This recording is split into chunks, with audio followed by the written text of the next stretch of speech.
choose? For my baby. Rub my seasoning. My name is Brad, and I'm a conservative Republican. Last summer, I happened to come across a video on the internet about the World Trade Center collapse on September 11th. As a kind of demolition hobbyist, I downloaded it and watched it. The title was Painful Deceptions by a guy called Eric Hufschmidt. The video made me angry. I was determined to prove the maker of this video wrong. I purchased DVDs about 9/11 from CBS and PBS Nova, including one made by the Naudet brothers. These were considered the official videos. And after watching them carefully and researching thousands of websites and archives on the internet, literally not sleeping for an entire week, I realized that the official story, not Eric Hufschmidt's Painful Deceptions, was unprovable, unsubstantiated, absolutely wrong. What you're about to see is information you should already know. Our news reporters, government, and media should have made all this material available to every one of us. Ask yourself why you've never seen it on TV. This is as close as we can get to the base of the World Trade Center. You can see the firemen assembled here, the police officers, FBI.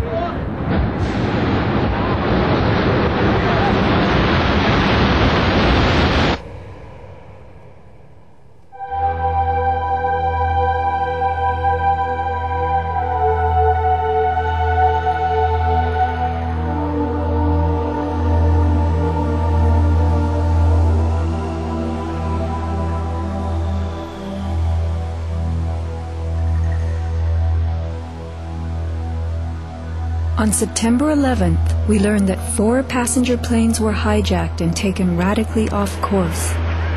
Within an hour, 2 of the planes had flown into the enormous steel towers at the World Trade Center, creating fires and eventually toppling them.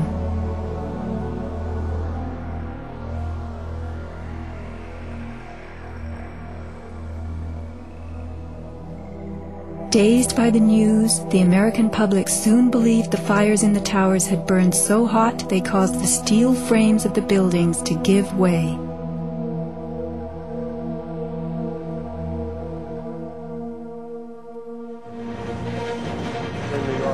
A myth developed, fed by official sources through the media to a bewildered audience. So when it was attacked again, he immediately...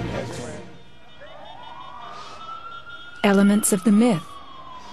The impact of the airplanes, gallons of burning jet fuel, steel melting, the buildings failing and suddenly imploding. In a mere 10 seconds, 110 stories hurtled earthward, pulverizing into dust. Right from the start, on the street itself, the official story was born. Come out of nowhere and just scream right into the side of the Twin Tower, exploding through the other side. And then I witnessed both towers collapse, one first and then the second, mostly due to structural failure because the fire was just too intense.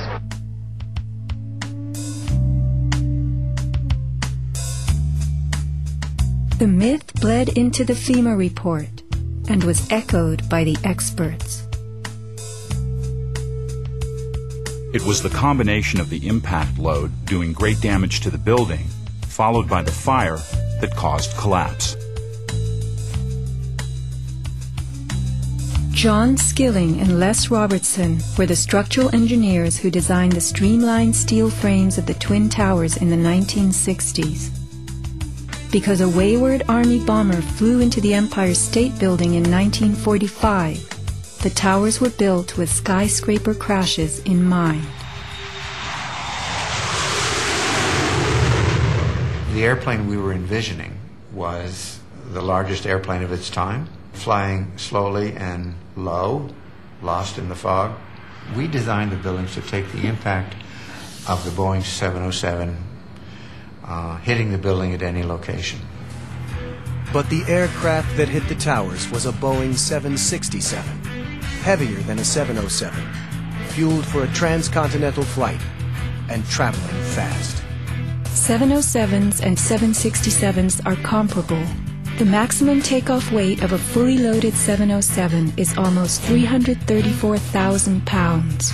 As airplanes only carry the fuel load they need, the smaller Model 767s that struck the towers were not, in actuality, maximally fueled or close to their maximum takeoff weight.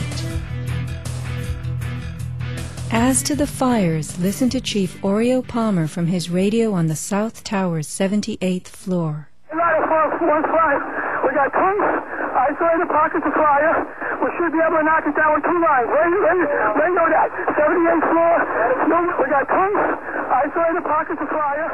Isolated pockets of fire. 2 water lines to knock them down. FEMA's executive summary relays that much of the fuel in the planes, jet-grade kerosene, was consumed by the initial fireballs and the following few minutes of fire. It then tells us that the burning jet fuel spread between floors and ignited the building's contents, causing more fire and generating heat. This was somehow enough to bring down the tower's 47-column steel core, 236 exterior columns, and thousands of steel trusses all at the same time. Watch the tower smoking in the aftermath of the plane strikes. If you have ever tried to light a wood fire, you will know that smoking logs tell you the fire is not burning successfully. Smoke is the sign of an oxygen-starved fire. The Twin Towers stood for over an hour, smoldering but not flaming. During that time, thousands of people were evacuated by way of the stairwells. Others, trapped by debris, stood in the smoke-filled windows and signaled for help. In fact, the towers did what they were built to do. The building was designed to have a fully loaded 707 crash into it. That was the largest plane at the time.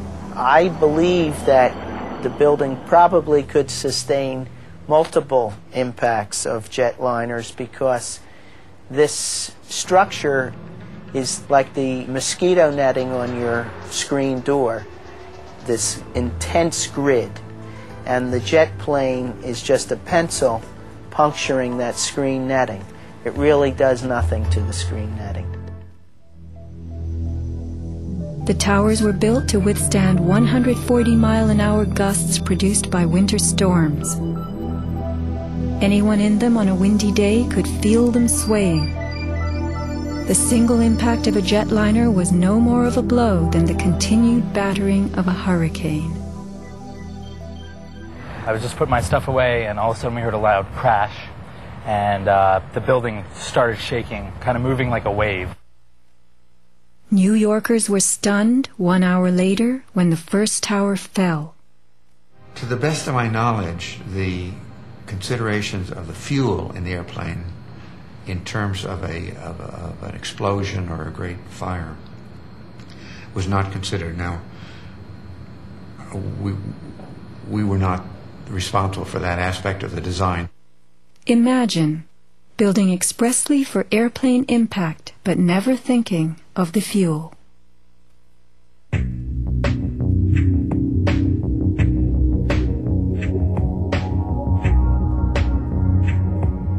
Never before in the history of the world has a steel building collapsed due to fire. I have not seen, until recently, a protected steel structure that has collapsed in a fire. True infernos have raged hot and long in steel-framed buildings, but not one of the buildings ever came down. In 1975, the World Trade Center's North Tower suffered a nighttime fire that flamed for 3 hours, spreading vertically from floor to floor. It burned twice as long as the fires of 9/11 without even a hint of a building collapse. In February 2005, the Windsor Tower in Madrid, a skyscraper undergoing reconstruction, sustained a 20-hour fire. This is what was left, a standing building strong enough to support a crane. Compare a 20-hour inferno to 90 minutes of smoke.